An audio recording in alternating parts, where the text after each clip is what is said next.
तो भाई लोग, आप लोगों को पता होगा राइस्टर की आईडी हो चुका है बैंड। आप लोग पहले तो ये ऑडियो सुन लो। उसमें कस्टम व्हाट्सएप सेट करके उसके बाद वो लॉग आउट करके मेरे अकाउंट खोल के मैं सोशल एलन पे गया, आईडी बैंड।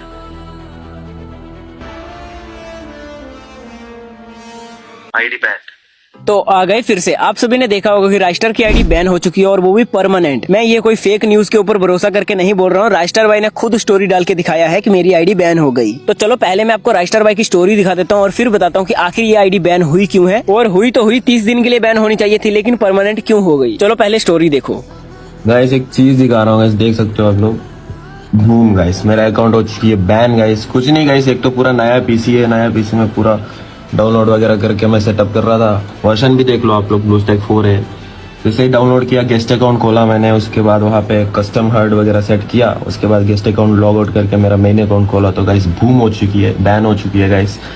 फ्री फायर वाले को वीडियो और सब कुछ मैसेज सब कुछ भेज चुका हूँ। अगर अनबैन होती है तो ठीक है गाइस, अगर नहीं अनबैन होता है तो गाइस फिर मैं ये गेम कभी खेलने वाला नहीं हूँ, क्योंकि मेरे को पता है इसमें कभी मैंने गलत चीजें यूज नहीं करा है। तो फालतू में ऐसे ही बैन कर दे रहे, मतलब इस गेम खेलने का कोई मतलब ही नहीं है गाइस। तो आप लोग को भी यही बता रहा हूँ कि कोई गेम में टॉप अप मत करना गाइस, क्योंकि कोई गारंटी नहीं है इस गेम का, कभी भी कुछ भी हो सकता है। तो राइस्टर भाई इसमें बताते हैं कि उन्होंने नया पीसी लगवाया और जिसके बीच में उन्होंने ब्लूस्टैक 4 एमुलेटर को डाउनलोड किया, क्योंकि पीसी में अगर फ्री फायर खेलना हो तो इसको डाउनलोड करना पड़ता है, फिर ही गेम चलता है। तो वैसे ही राइस्टर भाई ने भी डाउनलोड किया, सब चीज सेट किया और जब आईडी लॉगिन किया तो देखो आईडी बैन हो गया। तो आखिर में ये राइस्टर भाई की आईडी बैन हुई ही क्यों? क्योंकि पीसी पे तो बहुत सारे यूट्यूबर्स खेलते हैं तो उनकी आईडी कभी बैन नहीं हुई, लेकिन राइस्टर भाई की सीधी परमानेंट आईडी बैन हो गई। पर क्यों? तो ये आईडी बैन होने के पीछे दो मेन रीजन है। पहला तो आपको राइस्टर भाई की स्टोरी में ही दिख जाएगा, जब वो दिखा रहे हैं कि मैं ब्लूस्टैक 4 में खेल रहा था, उस टाइम पे यहाँ पर देखो फ्री फायर लिखा हुआ है, ना कि फ्री फायर मैक्स। अब देखो मैं भी पीसी में कभी कभार खेलता हूँ, लेकिन मैंने फ्री फायर मैक्स को डाउनलोड किया है और यहाँ पर राइस्टर भाई ने डाउनलोड किया है फ्री फायर, जो कि गरीना वालों ने फ्री फायर को काफी टाइम पहले ही बंद कर दिया था और जिसके बीच में आयुष भाई की भी बहुत सारी आईडी बैन हुई। क्यों? क्योंकि वो फ्री फायर में खेलते थे, ना कि फ्री फायर मैक्स में। पर यहाँ पर दिक्कत वाली बात यह है कि गरीना वालों ने उस ऐप को बंद तो किया, लेकिन फ्री फायर की ऑफिशियल जो साइट है उसको बंद नहीं किया। तो बहुत सारे बंदे वहाँ से फ्री फायर को डाउनलोड कर लेते हैं और ऐसे ही उनकी आईडी बैन हो जाती है। अब ज्यादातर बंदों की आईडी तो 30 दिन के लिए बैन होती है, लेकिन राइस्टर भाई की परमानेंट बैन क्यों हुई? तो इसके पीछे भी एक मेन रीजन है जो कि मैं आपको अभी बताने वाला हूँ। तो जिन भी बंदों ने सब्सक्राइब नहीं किया तो कर लेना, लाइक नहीं किया होगा वो तो बाद में कर देना। तो रीजन सिंपल है कि आज से कुछ टाइम पहले ज्ञान भाई ने अपने चैनल पे लाइव स्ट्रीम की थी, जिसके बीच में वो हैक यूज करते समय पकड़े गए थे और उनकी आईडी बैन भी हुई थी। और आप सभी को याद होगा उस टाइम पे राइस्टर भाई भी ज्ञान भाई के साथ में खेल रहे थे। और इतना तो आपको ही पता होगा, चाहे कोई हैक लगाए या ना लगाए, लेकिन हैकर या फिर पैनल यूजर के साथ खेले तो उनकी भी आईडी बैन हो सकती है। मतलब बैन तो नहीं होती है, लेकिन ब्लैक लिस्ट हो जाती है। तो ये भी रीजन हो सकता है परमानेंट आईडी जाने का, लेकिन ये कंफर्म नहीं है। तो क्या अभी राइस्टर भाई की आईडी को गरीना वाले वापिस करेंगे या नहीं? और अगर गरीना वाले राइस्टर भाई की आईडी को वापिस नहीं करते हैं तो इसका इम्पैक्ट व्यूअर्स पर क्या पड़ेगा? तो देखो, अगर राइस्टर भाई की आईडी वापिस नहीं हुई तो बहुत सारे बंदे फ्री फायर को खेलना ही छोड़ देंगे और बहुत सारे यूट्यूबर भी कहेंगे भाई क्या ही फायदा इसको खेलने का, क्या पता कल को हमारी भी आईडी बैन हो जाए और हमें भी कह दिया जाए कि तू हैकर है, तू पैनल यूजर है। खासकर गेम प्ले वाले क्रिएटर्स तो छोड़ने वाले हैं, क्योंकि बिना रीजन के अगर उनकी भी आईडी बैन हुई तो उनके ऊपर थप्पा लग जाएगा पैनल यूजर का। तो अगर राइस्टर की आईडी वापिस नहीं आती है तो लिख के ले लो, बहुत सारे यूट्यूबर्स फ्री फायर को छोड़ देंगे और बहुत सारी ऑडियंस भी फ्री फायर को डिलीट कर देंगे। तो इसमें गरीना वालों को तो सही में इंडिया से बहुत ज्यादा लॉस होगा, क्योंकि एक लेजेंड की आईडी बैन की है इन्होंने, कोई नॉर्मल प्लेयर नहीं है वो। और जहां तक मुझे लग रहा है भाई कुछ भी हो जाए गरीना वालों को आईडी तो वापस करनी ही पड़ेगी। बाकी जो मैंने पॉइंट्स बताए, क्या आपको ये पॉइंट्स सही लगते हैं या फिर मैं गलत कह रहा हूँ कि राइस्टर ने क्या पता सच में ही हैक लगाया हो? अभी कुछ यूट्यूबर्स क्या पता इसके ऊपर भी वीडियो ला दें, देखो भाई राइस्टर हैक यूज करता था और इसकी आईडी बैन हो गई। तो जो भी बंदा ऐसी वीडियो बताएगा उसको बोल देना कि भाई वो फ्री फायर में खेल रहे थे, ना कि फ्री फायर मैक्स में। और फ्री फायर ऐप में खेलने वाले क्रिएटर्स की आईडी काफी टाइम पहले से बैन हो रही है, तो इसीलिए राइस्टर भाई की भी आईडी बैन हुई है, ना कि हैक यूज करने से। बाकी थैंक्स फॉर वॉचिंग। वीडियो खत्म हो गया है, लाइक कर देना, सब्सक्राइब भी कर देना।